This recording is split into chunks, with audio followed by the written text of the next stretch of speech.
चुन चुन के जग के कांटे फूलों की माला बनाई। चुन चुन के जग के कांटे फूलों की माला बनाई। बीच भंवर में डूबती नैया, बीच भंवर में डूबती नैया तूने पार लगाई। चुन चुन के जग के कांटे फूलों की माला बनाई।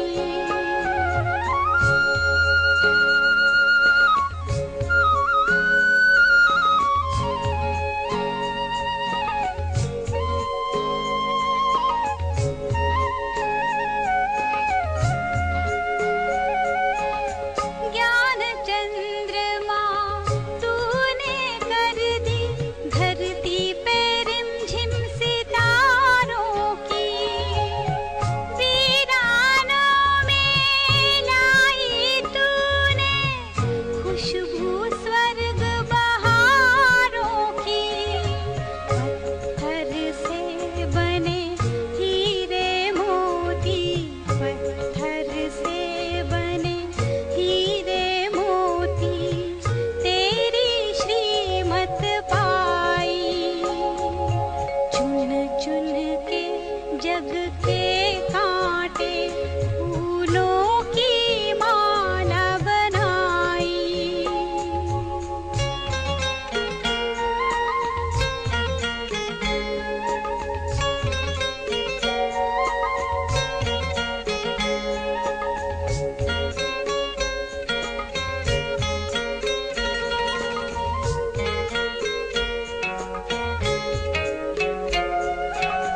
सूखे थे पौधे मुरझाई कलियां, रस तूने भर डाला।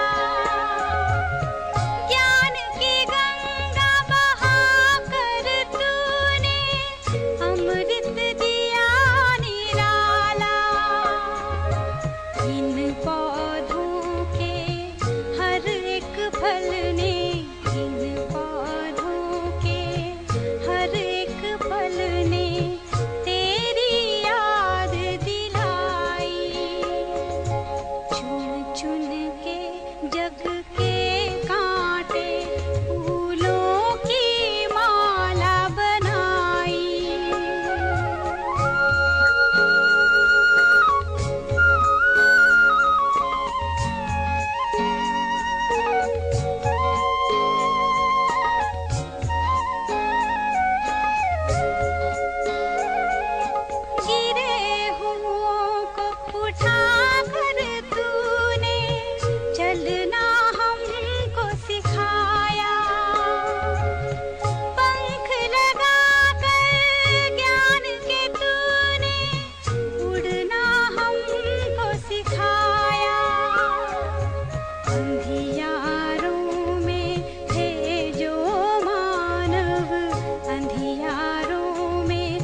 ओम शांति।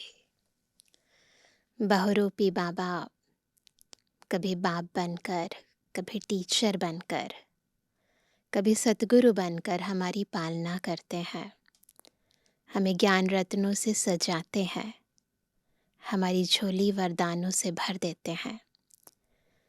कभी बंधु बन जाते हैं, कभी सखा बन जाते हैं, कभी सौदागर बन जाते हैं, कभी जादूगर बन जाते हैं, और आज बाबा हमारे लिए धोबी बनकर आए हैं। बेहद का ऐसा धोबी जो आत्मा रूपी वस्त्रों को पतित से पावन बना देते हैं। बिल्कुल आत्मा जो मैली हो गई, विकारों के वशीभूत हो गई, उसे निर्मल बना देते हैं, निर्विकारी बना देते हैं। और जब आत्मा निर्विकारी बनती है तो आत्मा को जो शरीर मिलता है वो भी स्वतः ही निरोगी, स्वच्छ, कंचन काया मिल जाती है। और जब आत्मा स्वच्छ हो जाएगी, देह भी निर्मल हो जाएगी, कंचन बन जाएगी, तो ये सारी दुनिया ही बदल जाएगी। तो एक तरह से एक ऐसा धोबी जो संपूर्ण सृष्टि को धो देता है, और धोने के लिए जो साबुन यूज़ करता है वो है ज्ञान, और जो पानी यूज़ करते हैं वो है योग। और जितना हम इस ज्ञान और योग में रमण करते हैं उतनी आत्मा निर्मल बन जाती है, निष्कपट बन जाती है, निश्चल बन जाती है, निर्विकारी बन जाती है। तो भी सुनते हैं प्यारे बाबा के मधुर वाक्य। आज 27 फरवरी 2026। बाबा के मधुर वाक्य हैं। मीठे बच्चे, तुम इस कब्रिस्तान को परिस्तान बना रहे हो, इसलिए तुम्हारा इस पुरानी दुनिया कब्रिस्तान से पूरा पूरा वैराग्य चाहिए। कब्रिस्तान से कोई ना अटैच थोड़ी ना होता है, आकर्षण तो नहीं होता ना कब्रिस्तान में। वहाँ पर तो जाकर अपने आप ही आत्मा को वैराग्य आ जाता है। परंतु हम आत्माएं देखते हुए भी कि सारी दुनिया में सर्व आत्माएं कब्रिस्तानी हो गई हैं, देहभानवश विकारों के वशीभूत हो गई हैं, परंतु उसके बाद भी बाबा को बार बार हमें वैराग्य दिलाना पड़ता है। प्रश्न है, बेहद का बाप अपने रूहानी बच्चों का वंडरफुल सर्वेंट है, कैसे? उत्तर है, बाबा कहते, बच्चे मैं तुम्हारा धोबी हूँ। तुम बच्चों के तो क्या, सारी दुनिया के छी गंदे वस्त्र सेकंड में साफ कर देता हूँ। आत्मा रूपी वस्त्र स्वच्छ बनने से शरीर भी शुद्ध मिलता है। ऐसा वंडरफुल सर्वेंट है जो मनमना भव के छू मंत्र से सबको सेकंड में साफ कर देता है। कौन सा है वो छू मंत्र, या यूं कहें शिव मंत्र? मनमना भव। ओम शांति। ओम शांति का अर्थ बच्चों को बाप ने समझाया है। अहम आत्मा का स्वधर्म है शांत। शांति धाम जाने के लिए कोई पुरुषार्थ नहीं करना पड़ता है। आत्मा स्वयं शांत स्वरूप शांति धाम में रहने वाली है। हाँ, थोड़ा समय शांत रह सकती है। आत्मा कहती है, मैं कर्मेंद्रियों के बोझ से थक गई हूँ, मैं अपने स्वधर्म में टिक जाती हूँ, शरीर से अलग हो जाती हूँ। परंतु कर्म तो करना ही है। थोड़ी देर के लिए नींद करते हैं तो रेस्ट मिल जाता है, शरीर से डिटैच हो जाते हैं, लेकिन फिर कर्मेंद्रियों द्वारा कर्म तो कराना ही पड़ेगा ना। शांति में कहाँ तक बैठे रहेंगे? आत्मा कहती है, हम शांति देश के रहवासी हैं। सिर्फ यहाँ शरीर में आने से मैं टॉकी बना हूँ। अहम आत्मा अविनाशी, मम शरीर है विनाशी। आत्मा पावन और पतित बनती है। सतयुग में 5 तत्व भी सतो प्रधान होते हैं। यहाँ 5 तत्व भी तमो प्रधान है, यानी शरीर भी और जो चीज़ें शरीर से जुड़ी हुई हैं वो सब तमो प्रधान है। सोने में खाद पड़ने से सोना पतित बन जाता है, फिर उनको साफ करने के लिए आग में डाला जाता है। इनका नाम ही है योग अग्नि। आत्मा भी सोने जैसी पवित्र थी, फिर आत्मा को पुनः पवित्र बनाने के लिए जो लोहा बन गई, जिसमें एलॉय चली गई, तो उसको फिर से प्योर बनाने के लिए योग अग्नि में आत्मा को जलना पड़ेगा। दुनिया में तो अनेक प्रकार के हठ योग आदि सिखलाते हैं, उनको योग अग्नि नहीं कहा जाता है। योग अग्नि यह है जिससे पाप जलते हैं। आत्मा को पतित से पावन बनाने वाला परमात्मा है। बुलाते हैं, हे पतित पावन आओ। ड्रामा प्लान अनुसार सबको पतित तमो प्रधान बनना ही है। यह झाड़ है, इनका बीज रूप ऊपर में है। इस झाड़ का, मनुष्य सृष्टि रूपी झाड़ का जो बीज है वो ऊपर है। बाप को जब बुलाते हैं, बुद्धि ऊपर चली जाती है, जिससे तुम वर्षा ले रहे हो जो अब नीचे आया हुआ है। कहते हैं मुझे आना पड़ता है। मनुष्य सृष्टि का जो झाड़ है, अनेक वैरायटी धर्मों का, वह अब तमो प्रधान पतित है। जब सारा झाड़ तमो प्रधान पतित बन गया है तो बीज को आना पड़ता है। जड़जड़ीभूत अवस्था को पाया हुआ है। बाप बैठ बच्चों को समझाते हैं। सतयुग में देवताएं, कलयुग में है असुर। बाकी असुर और देवताओं की लड़ाई लगी नहीं है, ऐसा कभी हुआ नहीं है, जैसे कि लिखा हुआ है अलग अलग शास्त्रों में। तुम इन आसुरी 5 विकारों पर योग बल से जीत पाते हो।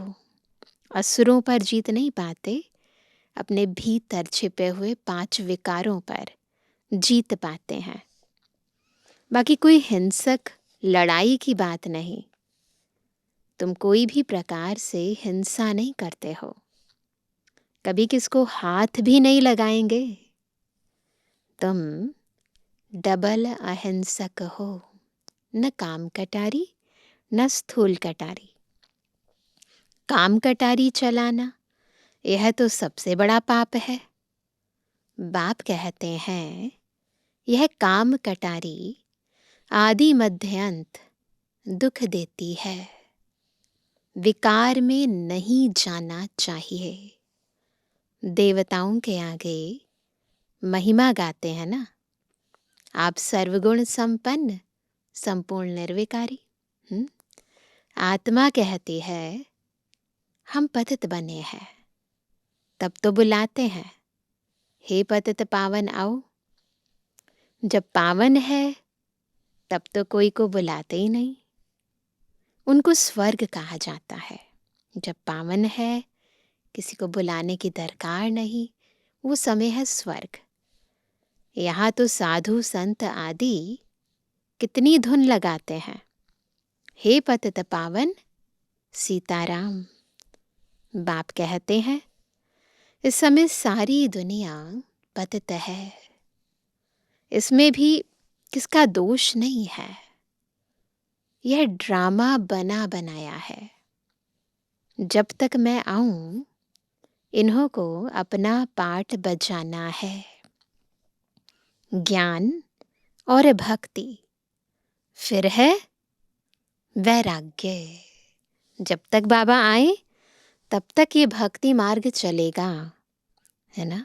बाबा जब आएंगे तो भक्ति से भी वैराग्य दिला देंगे। पुरानी दुनिया से वैराग्य, यह है बेहद का वैराग्य। उन्हों का है हद का वैराग्य, आधा कल्प हद का वैराग्य। और अब जब बाबा आए हैं तो बेहद का वैराग्य। तुम जानते हो, यह पुरानी दुनिया अब खत्म होनी है। नया घर बनाते हैं तो पुराने घर से वैराग्य हो जाता है ना। बेहद का बाप कहते हैं, अभी तुमको स्वर्ग रूपी घर बनाकर देता हूँ। हम आत्माओं को बाबा नया घर देते हैं। नए घर का क्या नाम है? स्वर्ग, परस्तान। अभी तो है नर्क। स्वर्ग है नई दुनिया, नर्क पुरानी दुनिया। अभी पुरानी दुनिया में रह हम नई दुनिया बना रहे हैं। तो नई दुनिया के लिए नए संस्कार बना रहे हैं ना। नया संसार आए उसके लिए आत्माओं में नए संस्कार चाहिए, और नए संस्कारों के लिए नया ज्ञान चाहिए, जो ज्ञान सागर आकर हमें देते हैं। तो वह कहते हैं स्वर्ग है नई दुनिया और नर्क है पुरानी दुनिया। अभी पुरानी दुनिया में रहे हम नई दुनिया बना रहे हैं। पुराने कब्रिस्तान पर हम परस्तान बनाएंगे। यही जमुना का कंठा होगा, इस पर महल बनेंगे। यही दिल्ली जमुना नदी आदि होगी। बाकी यह जो दिखाते हैं पांडवों के किले थे, यह सब है दंत कथाएं। ड्रामा प्लान अनुसार जरूर फिर यह बनेंगे। जैसे तुम यज्ञ तप दान आदि करते आए हो, फिर भी करना होगा। पहले तुम शिव की भक्ति करते हो, फर्स्ट क्लास मंदिर बनाते हो, उसको व्यभिचारी भक्ति कहा जाता है। अभी तुम ज्ञान मार्ग में हो, यह है अव्यभिचारी ज्ञान। एक शिव बाबा से हम ज्ञान लेते हैं, एक ही शिव बाबा से तुम सुनते हो। जिसकी पहले पहले तुमने भक्ति शुरू की, उस समय और कोई धर्म होते नहीं, तुम ही होते हो। तुम बहुत सुखी रहते हो। देवता धर्म बहुत सुख देने वाला है। नाम लेने से मुख मीठा हो जाता है। तो तुम एक बाप से ही ज्ञान सुनते हो। बाप कहते हैं और कोई से ना सुनो।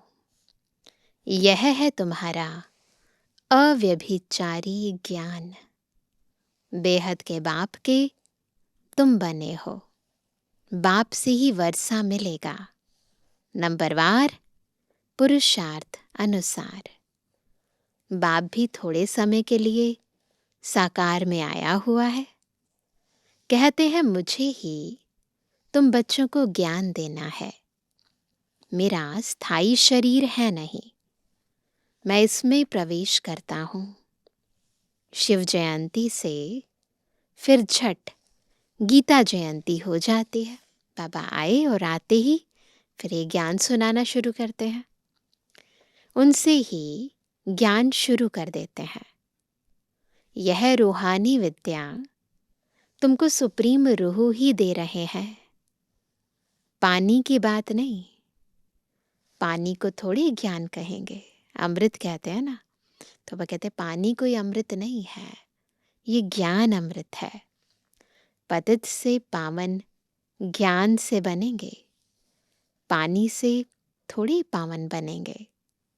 नदियां तो सारी दुनिया में है ही, यह तो ज्ञान सागर बाप आते हैं, इसमें प्रवेश कर नॉलेज सुनाते हैं। यहाँ जब कोई मरते हैं तो मुख में गंगा का जल डालते हैं। समझते हैं यह जल है पतित से पावन बनाने वाला, तो स्वर्ग में चला जाएगा। यहाँ भी गौमुख पर जाते हैं। यहाँ माउंट आबू में भी गौमुख है ना, तो कहते हैं उसके मुख से भी अमृत निकलता है। वास्तव में गौमुख तुम चैतन्य हो। हम ज्ञान सुनाते हैं, तो ये कौन सा है? माताओं के द्वारा ईश्वरीय ज्ञान आत्माएं सुनती हैं। तो क्या हुआ? गौमुख। ब्रह्मा बाबा भी हमारी बेहद की माँ है, तो उनके मुख द्वारा सुनते हैं। तुम्हारे मुख से ज्ञान अमृत निकलता है। गौ से दूध मिलता है, पानी की तो बात नहीं। यह अभी तुमको पता पड़ा है। तुम जानते हो ड्रामा में जो एक बार हो गया है, वह फिर 5000 वर्ष के बाद होगा। हू बहू रिपीट। यह बाप बैठ समझाते हैं, जो सभी का सदगति दाता है। अभी तो सब दुर्गति में पड़े हैं। आगे तुम नहीं जानते थे कि रावण को क्यों जलाते हैं। अभी तुम समझते हो बेहद का दशहरा होना है। अभी बेहद का दशहरा होना है। सारी दुनिया से पांचों विकार, स्त्री और पुरुष, सभी से समूल नाश हो जाएंगे, जल जाएगा ये रावण। तो बाबा कहते हैं सारी सृष्टि पर रावण राज्य है ना। यह सारी जो पृथ्वी है वह लंका है। रावण कोई हद में नहीं रहता। रावण का राज्य सारी सृष्टि में है, केवल एक श्रीलंका पर नहीं है, सारी दुनिया पर है। भक्ति भी आधा कल्प चलती है। पहले होती है अव्यभिचारी भक्ति, फिर व्यभिचारी भक्ति शुरू होती है। दशहरा, रक्षाबंधन आदि सब अभी के त्योहार हैं। शिव जयंती के बाद होती है श्री कृष्ण जयंती। बाबा आते हैं, ज्ञान देते हैं, फिर श्री कृष्ण का जन्म होता है। अभी कृष्णपुरी स्थापन होती है। आज कंसपुरी में है, कल कृष्णपुरी में होंगे। श्री कृष्ण थोड़े ही यहाँ हो सकता। श्री कृष्ण जन्म लेते ही हैं सतयुग में। वह है फर्स्ट प्रिंस। स्कूल में पढ़ने जाते हैं। जब बड़ा होता है तब गद्दी का मालिक बनता है। बाकी यह रासलीला आदि वह तो आपस में खुशी मनाते होंगे। बाकी श्री कृष्ण किसको बैठ ज्ञान सुनाए, यह हो कैसे सकता। वहां ज्ञान की दरकार ही नहीं। सारी महिमा एक शिव बाबा की है, जो पतितों को पावन बनाते हैं। तो ये गीता ज्ञान खुद शिव बाबा ने सुनाया है। तुम कोई बड़े ऑफिसर्स को समझाओ तो कहेंगे आप राइट कहती हो, परंतु वह और किसी को सुना ना सके, उनकी बात कोई सुनेगा नहीं। बीके बना और सब कहेंगे इनको तो जादू लग गया है। बीके का नाम सुना, बस समझते हैं यह जादू करती होगी। थोड़ा किसको ज्ञान दो तो कह देते यह बीके जादू लगाते हैं। बस यह तो सिवाय अपने दादा के और किसको मानती नहीं, भक्ति आदि कुछ नहीं करती। बाबा तो कहते हैं किसको मना नहीं करना है कि भक्ति ना करो, आप पे ही छूट जाएगी।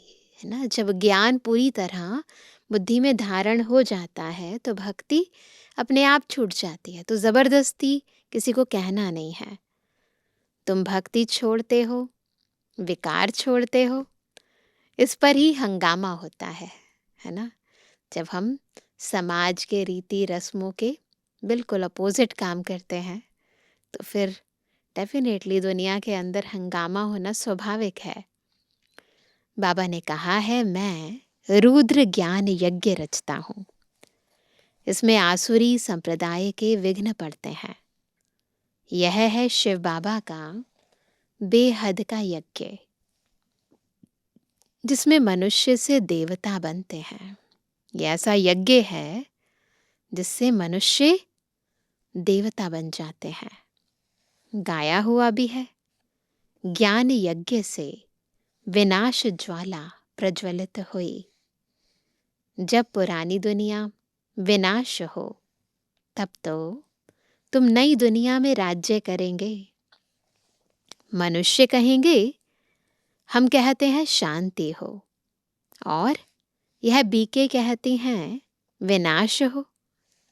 बाप समझाते हैं, यह सारी पुरानी दुनिया इस ज्ञान यज्ञ में स्वाहा हो जाएगी। तो अभी हमने इसीलिए हम नहीं कहते कि विनाश होगा, हम तो कहते हैं अभी परिवर्तन का समय है तो विश्व परिवर्तन होगा। लेकिन दुनिया के अंदर अभी ये बता रहे हैं कि विनाश हो जाएगा। बड़े बड़े ज्योतिषाचार्य भी कह रहे हैं, लेकिन हम क्या कर रहे हैं? परिवर्तन की वेला है। स्वयं परिवर्तन से विश्व परिवर्तन का ये बेहद का कार्य कर रहे हैं। तो बाबा कहते हैं, इस पुरानी दुनिया को आग लगनी है। नेचुरल कैलेमिटीज भी आएंगी, विनाश तो होना ही है। सरसों मुआफिक सब मनुष्य पिसकर खत्म हो जाएंगे, बाकी आत्माएं बच जाएंगी। यह तो कोई भी समझ सकते हैं, आत्मा अविनाशी है। अभी यह बेहद की होलिका होनी है। होली आने वाली है ना, तो अभी बेहद की होलिका होने वाली है, जिसमें शरीर सब खत्म हो जाएंगे, बाकी आत्माएं पवित्र बन चली जाएंगी। जो दिखाते हैं ना, कोकी जल गई लेकिन धागा बच गया, तो देह खत्म हो जाएगी। आत्मा अजर अमर विनाशी है, वो सदा रहेगी। उसे परमात्मा का सुरक्षा कवच मिला हुआ है। आग में चीज शुद्ध होती है ना, हवन करते हैं शुद्धता के लिए। वह सब है जिस्मानी बातें। अभी तो सारी दुनिया स्वाहा होनी है। विनाश के पहले जरूर स्थापना हो जानी चाहिए। किसको भी समझाओ तो पहले बोलो स्थापना, फिर विनाश। ब्रह्मा द्वारा स्थापना, प्रजापिता तो मशहूर है ना, आदिदेव और आदि देवी। जगदम्बा के भी लाखों मंदिर हैं, कितने मेले लगते हैं। तुम हो जगदम्बा के बच्चे, ज्ञान ज्ञानेश्वरी, फिर बनेंगे राज राजेश्वरी। तुम बहुत धनवान बनते हो, फिर भक्ति मार्ग में लक्ष्मी से दीपमाला पर विनाशी धन मांगते हैं। यहाँ तो सब कुछ मिल जाता है, मांगने की जरूरत नहीं है। बाबा बिन मांगे हमारी झोलियां भर रहे हैं। और क्या वरदान दे रहे हैं? आयुष्वान भव, पुत्रवान भव। तुम जानते हो हमारी आयु 150 वर्ष की रहती है। सतयुग में एवरेज आयु 125-150 वर्ष रहती है। बाप कहते हैं, जितना योग लगाएंगे उतना आयु बढ़ती रहेगी। तुम ईश्वर से योग लगाकर योगेश्वर बनते हो। मनुष्य तो है भोगेश्वर। कहा भी जाता है, विकारी, मूत पलीती कप्पड़ धोए, है ना। गुरु ग्रंथ साहिब में लिखा है ना, मूत पलीती कप्पड़ धोए। बाबा कहते हैं मुझे धोबी भी कहते हैं। मैं सब आत्माओं को आकर साफ करता हूँ, फिर शरीर भी नया शुद्ध मिलेगा। बाप कहते हैं मैं सेकंड में सारी दुनिया के कपड़े साफ कर लेता हूँ, 1 सेकंड में। सिर्फ मन मना भव होने से, मन बुद्धि का कनेक्शन बाबा से जोड़ने से आत्मा और शरीर, आत्मा भी शरीर भी पवित्र बन जाएंगे। छू मंत्र है ना, दुनिया में कहते हैं ना, छू मंत्र किया और परिवर्तन हो गया। यहाँ भी बाबा मन मना भव का मंत्र देते हैं और आत्मा बदल जाती है। सेकंड में जीवन मुक्ति कितना सहज उपाय है। बाप को याद करो तो पावन बन जाएंगे। चलते फिरते सिर्फ बाप को याद करो और कोई जरा भी तकलीफ तुमको नहीं देता हूँ, सिर्फ याद करना है। अभी तुम्हारी एक एक सेकंड में चढ़ती कला होती है। हर सेकंड सेकंड सेकंड बाबा को याद करते रहते हैं। आत्मा की कला ऊपर चढ़ती कला होती जाती है। बाप कहते हैं मैं तुम बच्चों का सर्वेंट बन आया हूँ। तुमने बुलाया ही है, हे पतित पावन आओ, आकर हमको पावन बनाओ। अच्छा बच्चे आया हूँ तो सर्वेंट हुआ ना। जब तुम बहुत पतित बने हो तभी जोर से चिल्लाते हो। अब मैं आया हूँ, मैं कल्प कल्प आकर तुम बच्चों को यह मंत्र देता हूँ, मुझे याद करो तो तुम पावन बन जाएंगे।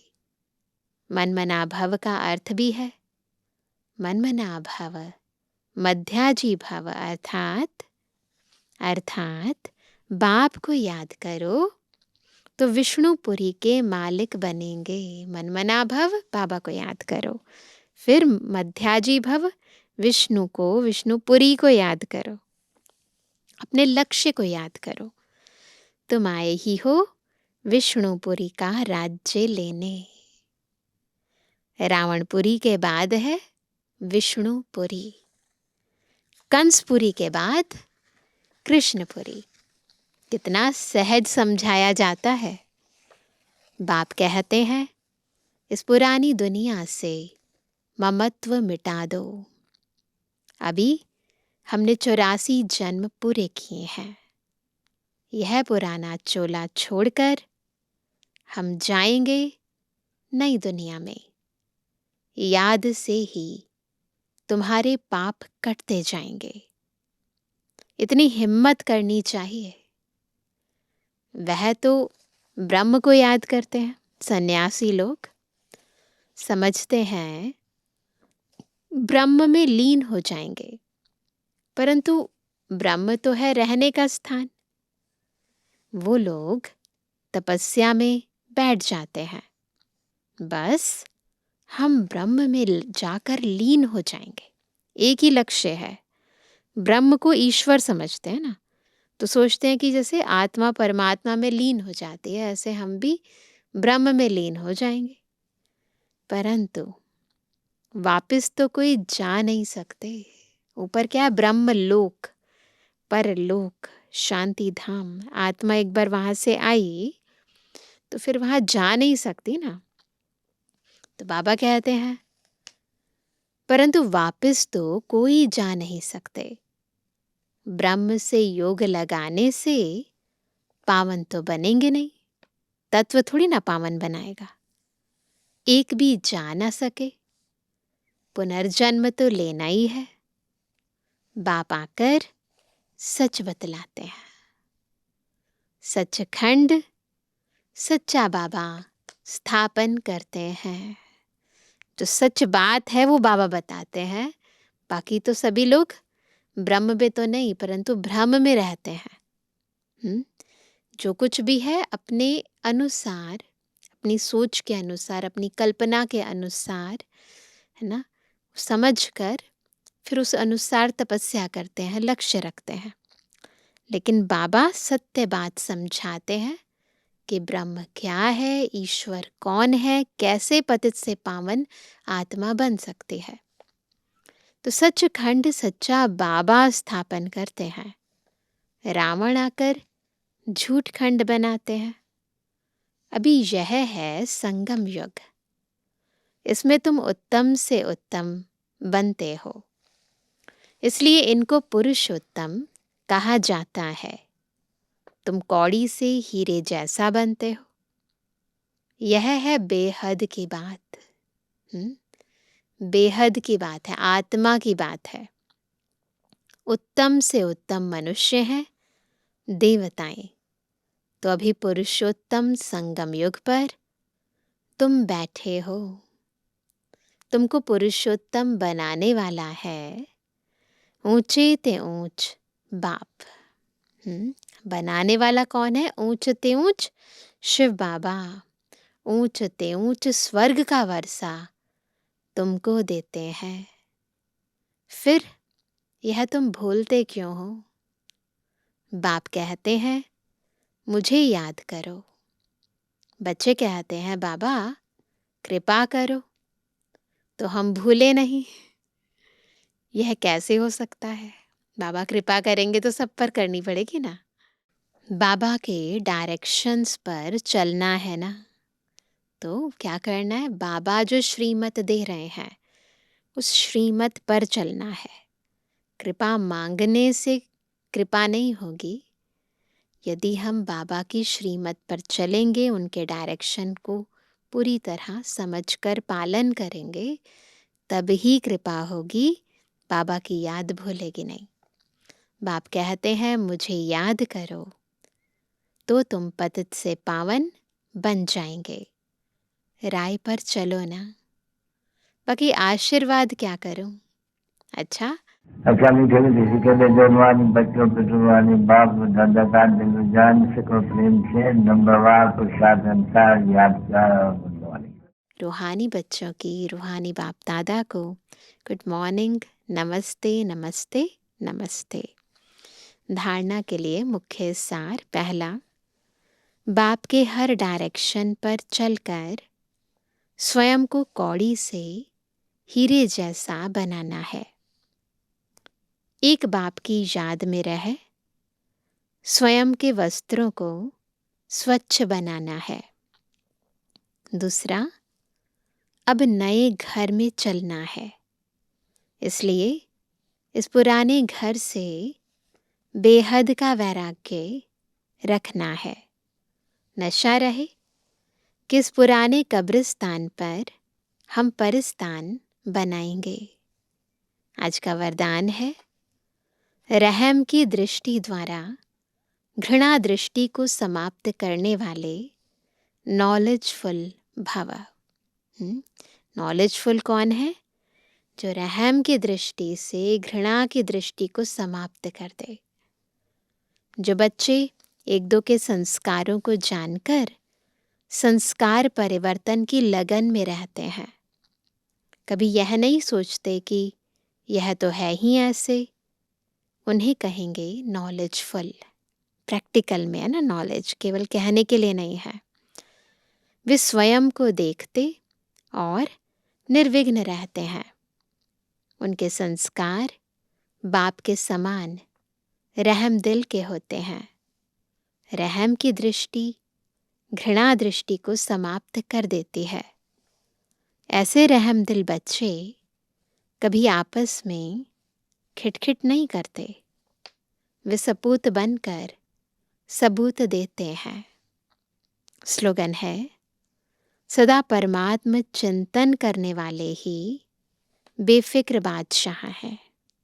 सदा परमात्म चिंतन करने वाले ही बेफिक्र बादशाह हैं। उन्हें किसी भी प्रकार की चिंता नहीं हो सकती। तो इसीलिए परमात्म चिंतन करना है, फिर बेफिक्र बादशाह रहेंगे, कोई चिंता नहीं। आज का अव्यक्त इशारा, एकता और विश्वास की विशेषता द्वारा सफलता संपन्न बनो। स्वोन्नति और सेवा की उन्नति दोनों में एक ने कहा, दूसरे ने हाँ जी किया। ऐसे सदा एकता और दृढ़ता से बढ़ते चलो। जैसे दादियों की एकता और दृढ़ता का संगठन पक्का है, ऐसे आप रत्नों का भी संगठन पक्का हो। तो संगठन की शक्ति जो चाहे वह कर सकती है। संगठन की निशानी का यादगार है 5 पांडव। तो बिल्कुल एकता के सूत्र में पिरोए रहेंगे तो बाबा को भी प्रत्यक्ष करेंगे। अच्छा, ओम शांति।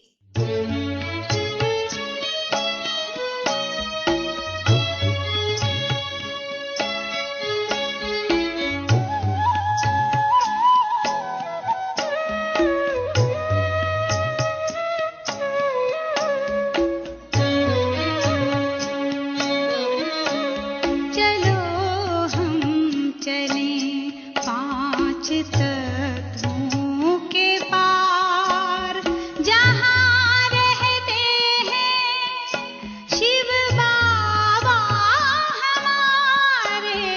मिले हम गुणों के भंडारी से जाके, लूटे उन्हीं से अनोखे नजारे। चलो हम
पार